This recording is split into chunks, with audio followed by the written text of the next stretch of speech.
Hai Bunda, kali ini kita akan membahas seputar USG dan beberapa pertanyaan yang sering kita dengar mengenai USG. USG atau ultrasonografi adalah suatu pemeriksaan dengan menggunakan suara. Jadi, tidak ada sinar radiasi sama sekali. Dengan suara gelombang yang tinggi, kemudian dipantulkan dan ditangkap dengan alat dan selanjutnya ditampilkan dalam layar, sehingga terlihat bagaimana kondisi janin di dalam kandungan. Dengan kemajuan ilmu teknologi, maka gambaran USG akan jauh lebih bagus dan tajam. Apa sih perbedaan USG 2 dimensi, 3 dimensi, 4 dimensi, dan 5 dimensi? Pertama, kita akan membahas tentang USG 2 dimensi. USG 2 dimensi akan menghasilkan gambar datar dan berwarna hitam putih. USG 2 dimensi sudah bisa dilakukan pemeriksaan ukuran bayi, air ketuban, dan kelainan fisik seperti ukuran kepala yang besar, dan lain-lain. USG 2 dimensi mempunyai resolusi gambar yang bagus, mampu melihat kelainan fisik hingga 80%. Berikutnya USG 3 dimensi. USG 3 dimensi mampu menunjukkan fitur wajah serta bentuk tubuh janin yang lebih jelas. Foto yang dihasilkan dapat dengan mudah dipahami oleh para calon orang tua. Selain itu, USG 3 dimensi juga mampu memberikan diagnosis yang baik akan adanya kelainan bawaan yang mungkin dibawa oleh janin. Yang ketiga, USG 4 dimensi. Jika USG 3 dimensi masih berupa foto dan tidak bergerak, maka USG 4 dimensi menawarkan video 4 dimensi yang menunjukkan ekspresi wajah dan gerakan bayi di dalam kandungan. Bahkan, kita bisa melihat si kecil membuka mulut, menendang, tersenyum, dan lain sebagainya. USG 4 dimensi juga dapat mendeteksi kelainan pada bayi secara lebih dini, sehingga dokter bisa lebih cepat melakukan penanganan terhadap masalah tersebut. Selanjutnya, USG 5 dimensi. USG 5 dimensi merupakan perpaduan antara USG 3 dimensi dan 4 dimensi yang mampu memberikan hasil gambar dalam tampilan yang lebih realistis.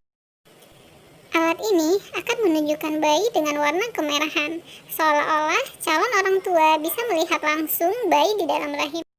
Namun, fasilitas ini masih jarang ditemui di Indonesia. Selanjutnya, kita akan bahas beberapa pertanyaan yang sering kita dengar mengenai USG. Apakah wanita hamil perlu melakukan pemeriksaan USG? Jawabannya tentu saja perlu. Jadi, pemeriksaan USG ini adalah suatu pemeriksaan yang perlu sekali kita lihat pada perjalanan kehamilan seorang wanita. Adapun beberapa fungsi USG secara umum adalah mengkonfirmasi kehamilan, apakah pasien benar-benar hamil atau tidak, melihat posisi kehamilan, apakah kehamilan ada di dalam kandungan atau di luar kandungan, memeriksa bunyi jantung janin, menentukan usia kehamilan, menentukan tafsiran persalinan, memeriksa air ketuban, memeriksa aliran darah pada janin, perkiraan jenis kelamin, dan lain-lain. Berapa kali sebaiknya ibu hamil melakukan pemeriksaan dengan USG? Idealnya USG dilakukan setiap bulan sejak awal diketahuinya kehamilan. Karena dokter akan melakukan pemeriksaan yang berbeda setiap bulannya sesuai dengan usia kehamilan. Selain itu, jika terjadi kelainan pada kehamilan tersebut, maka dokter akan segera mengambil tindakan yang diperlukan.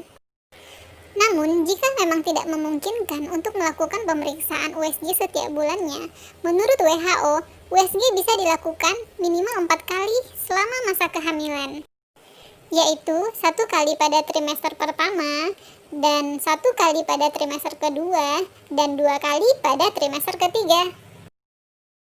Jadi, apakah USG dengan 2 dimensi, 3 dimensi, atau 4 dimensi? Pemeriksaan dasar adalah dengan USG 2 dimensi. Dengan USG 2 dimensi, sudah bisa dilihat mengenai tumbuh kembang bayi. Memang ada kondisi di mana tidak dapat melihat dengan jelas menggunakan pemeriksaan USG 2 dimensi, maka biasanya dokter akan menyarankan untuk melakukan pemeriksaan dengan USG 3 dimensi atau 4 dimensi. Jika ada kelainan yang dilihat pada saat pemeriksaan USG, apakah bisa dirubah? Pemeriksaan dengan USG tidak dapat merubah temuan kelainan.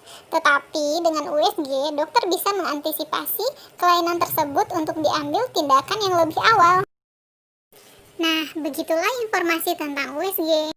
Dan yang perlu kita garis bawahi adalah bahwa USG adalah pemeriksaan berupa gambar yang hanya melihat anatomi bayi, tapi tidak bisa menilai fungsi anatomi bayi yang ada di dalam kandungan tersebut.